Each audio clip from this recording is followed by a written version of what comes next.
मुख्यमंत्री योगी आदित्यनाथ ने अफसरों को सख्त निर्देश दिए हैं। सीएम योगी ने डेडलाइन भी तय कर दी है और उसी के आधार पर अब अधिकारियों को हर हाल में काम पूरा करना होगा। सीएम योगी ने विंध्य और बुंदेलखंड में हर घर तक नल से शुद्ध जल पहुंचाने की योजना को तय समय में पूरा करने के निर्देश दिए हैं।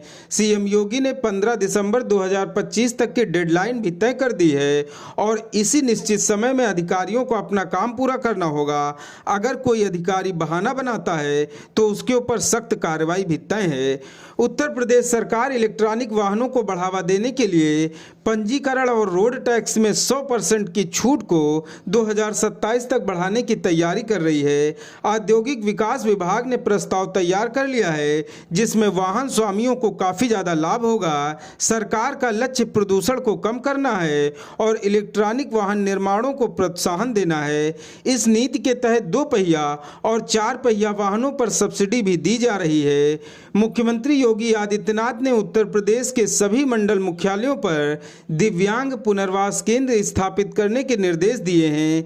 बैठक में सीएम योगी ने बताया कि वर्तमान में उत्तर प्रदेश के 37 जिलों में दिव्यांग पुनर्वास केंद्र कार्य कर रहे हैं। मुख्यमंत्री ने स्पष्ट किया कि राज्य सरकार का उद्देश्य ये सुनिश्चित करना है कि कोई भी दिव्यांग जन सेवा संवेदना और सम्मान के भाव से समाज की मुख्य धारा से वंचित न रहने पाए। लखनऊ में सीएम योगी ने अपने आवास पर जनता दरबार लगाया जिसमें बहुत बड़ी संख्या में फरियादी पहुंचे। कई जिलों से पहुंचे फरियादियों ने सीएम योगी को अपनी अपनी समस्याएं बताईं, जिसको लेकर मुख्यमंत्री योगी आदित्यनाथ ने गंभीरता दिखाते हुए तत्काल अधिकारियों को सभी समस्याओं का प्रमुखता के आधार पर समाधान कराने के निर्देश दिए हैं। बहुजन समाज पार्टी एक बार फिर से 2007 के सोशल इंजीनियरिंग मॉडल पर फोकस कर रही है, जिसकी मदद से बसपा प्रमुख मायावती ने पूर्ण बहुमत की 2007 में सरकार बनाई थी। सोशल इंजीनियरिंग को लागू करने के लिए भाईचारा कमेटियों में दलित, मुस्लिम, ओबीसी और समर्थ समाज के लोगों को बड़े पैमाने पर जोड़ा जा रहा है, जिससे कि बहुजन समाज पार्टी 2027 के विधानसभा चुनाव के पहले अपने संगठन का पूरे उत्तर प्रदेश में विस्तार कर सके। बसपा प्रमुख मायावती ने आगामी बैठकों से पहले पार्टी संगठन में बड़े फेरबदल किए हैं। नए बदलावों के अनुसार मंडल स्तर के पदाधिकारियों के बीच में जिलों का विभाजन अब नहीं किया जाएगा। यह निर्णय संगठनात्मक कार्यों को सुव्यवस्थित करने के उद्देश्य से लिया गया है। मायावती का यह कदम बसपा को मजबूत करने की दिशा में एक बहुत ही बेहतरीन प्रयास माना जा रहा है।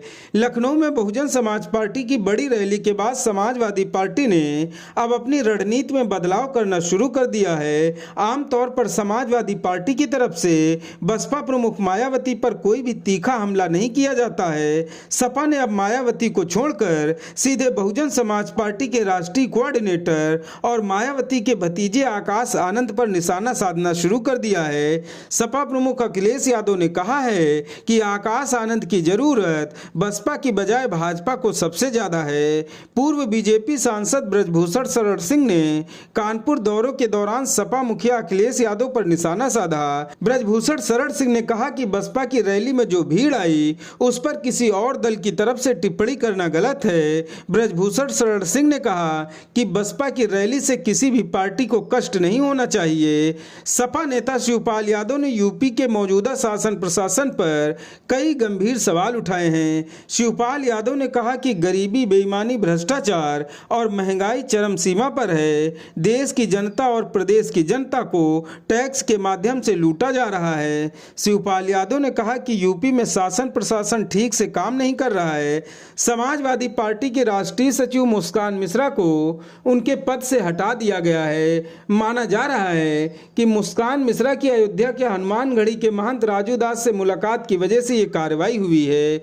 मुस्कान मिश्रा ने रविवार को अयोध्या में महंत राजू दास से मुलाकात की थी। मुस्कान मिश्रा लखनऊ की रहने वाली हैं और सोशल मीडिया पर उनके लाखों की संख्या में फॉलोअर हैं। मुस्कान मिश्रा अपने सोशल मीडिया हैंडल के जरिए सपा का काफी प्रचार करती थीं। उत्तर प्रदेश में कानपुर की शीशमऊ विधानसभा से समाजवादी पार्टी के पूर्व विधायक इरफान सोलंकी को इलाहाबाद हाई कोर्ट से बड़ी राहत मिली है। साल 2022 के जाज मऊ थाने में रंगदारी और मारपीट के मामले में कोर्ट ने अगले आदेश तक कार्रवाई पर रोक लगा दी है। इरफान सोलंकी का मामला सिंगल बेंच में जस्टिस समीर जैन ने सुनवाई करते हुए सुना और उन्हें राहत दी। इरफान सोलंकी के पक्ष में आई इस फैसले से उनके समर्थकों में खुशी की लहर दौड़ गई है। इरफान सोलंकी ने भी कोर्ट का आभार जताया है। 11 से 18 अक्टूबर तक रूस में एक भव्य बौद्ध प्रदर्शनी का आयोजन किया जा रहा है। इस विशेष अवसर पर रूस जाने वालों में उत्तर प्रदेश के डिप्टी सीएम केशव प्रसाद मौर्य के साथ साथ 11 वरिष्ठ भारतीय भिक्षुओं का एक उच्च स्तरीय प्रतिनिधिमंडल भी शामिल है। प्रतिनिधिमंडल का नेतृत्व करते हुए उत्तर प्रदेश के डिप्टी सीएम केशव प्रसाद मौर्य ने कहा कि ये मेरे जीवन का अत्यंत सौभाग्यशाली क्षण है। मैं इसके लिए प्रधानमंत्री नरेंद्र मोदी का हृदय से आभार प्रकट करता हूँ। उत्तर प्रदेश की राज्यपाल आनंदीबेन पटेल ने लिव इन रिलेशनशिप को भारत की प्राचीन संस्कृति के खिलाफ खतरा बताते हुए युवाओं से ऐसी प्रवृत्तियों से दूर रहने का आग्रह किया है। राज्यपाल आनंदीबेन पटेल ने मेधावी छात्रों को बधाई देते हुए जीवन में सकारात्मक आत्मनिर्भरता और समाज सेवा को अपनाने की सलाह दी है। उत्तर प्रदेश में दिवाली से पहले खाद्य सुरक्षा और औषधि प्रशासन ने नकली मिठाइयों और अवैध दवाइयों के खिलाफ एक बड़ा अभियान छेड़ दिया है। एफएसडीए की एडिशनल कमिश्नर रेखा एस चौहान ने बताया है कि यह अभियान मिलावटखोरों और नकली दवा बेचने वालों पर नकेल कसने के लिए है। दरअसल त्योहार के पहले बहुत बड़ी संख्या में पूरे जिलों में बहुत बड़े स्तर पर अवैध तरीके से मिठाइयों का निर्माण किया जाता है और इन मिठाइयों को बनाने में बहुत बड़ी संख्या में नकली तरीके से मावा का इस्तेमाल किया जाता है, जिसको लेकर के सरकार अभी से काफ़ी सख्त हो गई है। अयोध्या में इस बार दीपोत्सव 2025 के मौके पर सरयू घाट पर 26 लाख से अधिक दिए जलाए जाएंगे और 2100 भक्त सामूहिक महाआरती में हिस्सा लेंगे, जिससे 2 नए विश्व रिकॉर्ड भी स्थापित होंगे। यूपी के पर्यटन एवं संस्कृति मंत्री जयवीर सिंह ने कहा कि दीपोत्सव 2025 केवल दियों का त्यौहार नहीं बल्कि एकता, भक्ति और साझा आस्था का प्रतीक भी है।